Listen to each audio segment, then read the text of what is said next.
Now, Golf has always been one of the most tunable of platforms. A Golf R, the absolute daddy of all of them. So I'm here to ask the question today, is it worth your money, if you've got a lightly tuned Golf R like this one, to remap it? So I've come to VIEZU today to put some software on this one, do a before and after, and a road test, and see, do you really get bang for your buck? Right, so a near standard Golf R, 200 cell sports cat, sports exhaust, induction kit, what numbers will it make? Place your bets now. Simon, this is a great example, isn't it? Golf R, few nice mods, induction kit, 200 cell sports cat, sports exhaust. It's what a lot of people do. Yeah. And this pull, those numbers, that's about what you'd see, isn't it? Yes and no. Okay. I mean, the standard car should be about 320 horsepower, but with the induction kit and with the high flow 200 cell sports cats and the exhaust system, it's unlocked a lot of potential in that engine. Now, these engines do actually run slightly higher than the factory figures anyway. Combined with those mods, it's really unlocked a huge amount of potential in there before we've done any tuning on the vehicle. So it should be about 320, and it's running nearly 370 horsepower. That's a lot more. Yeah, a lot more. And torque-wise, it's about 345 foot-pounds of torque, which is about, translating it to newton meters, about 470 newton meters. This is plenty. So it's up on torque, it's up on horsepower. The car is a great car, great engine and platform, but with those modifications, it's taken it to that next step, ready now to be truly unlocked with the remapping. And what do you think? You're a man that's done this a few times before. What numbers will we see post-match? So we're doing engine and DSG box. Yeah, really important that as well, you mentioned that, because whilst we upgrade the engine software and those hardware modifications to unlock that extra potential, if the gearbox isn't mapped as well to suit, then of course we're going to have a bit of clutch slip. Yeah. The mapping isn't going to be direct in there, so the shifting's going to be a little bit slow and lazy. So mapping the DSG combined with the engine ECU and the mods should take us to well over 420 horsepower. And the big ones, the torque, we should be clearing 500 newton meters. Because you can, with your software, can't you, actually get the DSG clamping force to be increased? Yeah, so with it's something that's often overlooked. One of the big things with DSGs, everyone wants it to shift faster. That's great, but if the pressure isn't there behind the plates, it's going to shift faster, and it's just going to spin the clutch. It's going to slip. You're not going to get that power down, and of course, premature wear is going to happen. I was going to say, you're going to need a new clutch pretty quick. Exactly, yeah. Well, let's load up the map. Let's see what numbers we get. Yeah. So the Golf R really needs no introduction. It's the flagship of the Golf range. We all know it's a brilliant platform. And to be honest, for most people, it's probably all the car you'll ever need. But this one's got a couple of nice mods, induction kit, sexy cat, sexy exhaust. So it's got a little bit more wallop. And if you're trying to get between 2 points on a map, it's fast enough.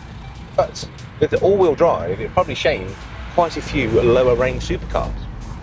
So we've been out on the standard car, we know it's decent, but now we've got the full VIEZU map, we've got the DSG map. I think we're going to make significantly high numbers. But what will they be? Place your bets now. Simon, I could hear on the dyno that sounded more meaty, and the numbers are more meaty. Yes, they are indeed.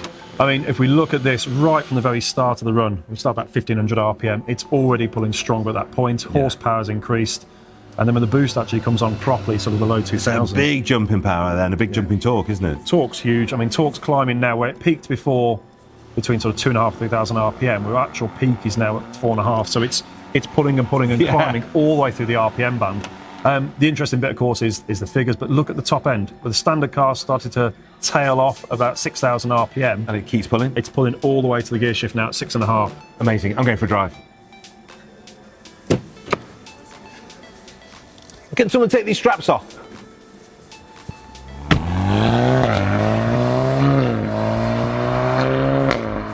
So now we're post-map, and we get that wonderful thing. Just a little burble and a crackle, nothing too antisocial. But we've got a lot more power and a lot more torque. Now, it wasn't exactly slow before, but now it's instant. The throttle response is absolutely electric, and I've run out of speed limit. It's as quick as that. Now, the thing is, I find on this car now, it's the partial throttle that's really got me excited. Anyone can make big numbers, but how nice is it to drive as we come into a village or into a slower part on the road? It's still got that wonderful factory character and that lovely, sleepy, easy to use linear throttle. But then you put your foot down and it's quick. Right, let's go down a country road. So we are post-tune now. First thing I love, just a little overrun and crackle. Nothing too antisocial, nothing too rude, nothing that's going to upset the ladies in your village, but just a little bit of noise on the overrun, a little bit of unburnt fuel. But now, that's ridiculous.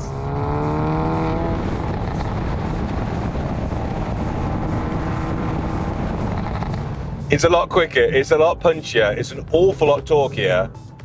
And as I just slow down for this village, it's still really nice to drive at speed. That's one thing to remember about mapping. Anyone can give you a big number, but the most important thing is what's it like to drive at 30. Now we've got 440 odd horsepower. But let's talk about cars that have that figure. That's a big number. Don't forget Ferrari 5112 in the day, that was 440 horsepower. The original Countach at its evolution was 440 horsepower.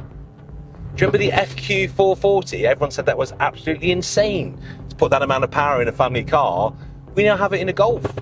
And the service interval on that Mitsubishi was about 2 minutes, whereas this is standard service intervals, and we've now got all this power. It's just ridiculous. So if you've got one, you know what to do and you know where to go. VIEZU.com.